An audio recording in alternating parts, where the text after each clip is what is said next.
as promised, Jerry Dias, the president of Unifor, I just cut him off because he was in full flight, but it's 3 minutes. He's back. We're talking about what governments can do. Provincial governments have the jurisdiction over minimum wage, but you're saying the federal government should just get in there, as they've done on healthcare and other things, and rule. Federal government needs to lead. There's no federal minimum wage. You need to come in with one. But then we need to have a broader discussion on what constitutes a living wage. Because if the living wage in Ontario is $22 an hour, well then 60% of that would be about $15.80 an hour. That should be the minimum wage in Ontario. The living wage in Newfoundland is about $18.80 an hour. 60% of that should be the minimum wage. We should do that right across the country. That at least starts a discussion about how people could survive.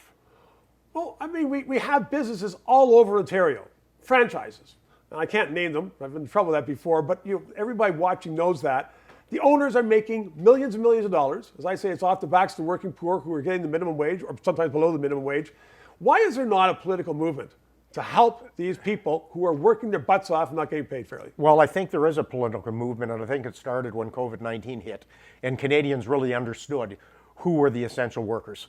So people, the healthcare workers, grocery store workers, transit workers? Look, there has been a major push to part-time, precarious, casual jobs. And that's why PSWs, grocery store workers, are working 2-3 different jobs. Why? Because of minimum hours so that the employers don't have to pay benefits.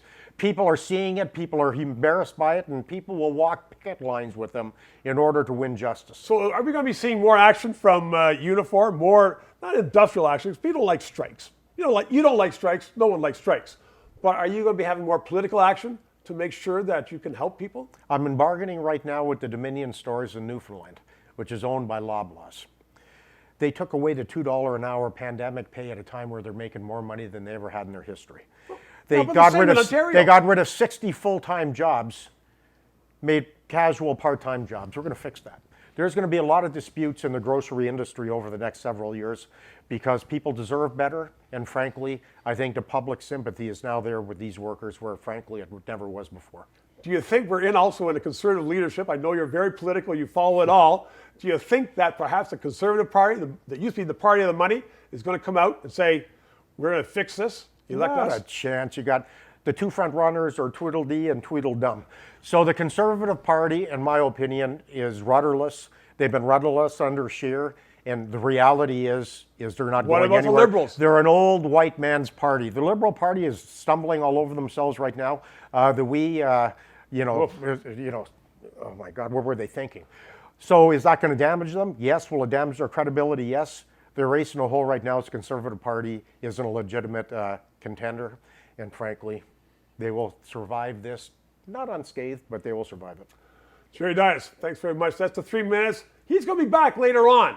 I'll ask him about his political intentions. Thank you for watching.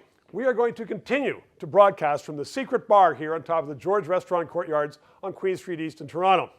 In these days, where politicians are spending a lot of your money, Parliament's not sitting, it's important to have an independent news source. That's what we are doing. We hope you subscribe.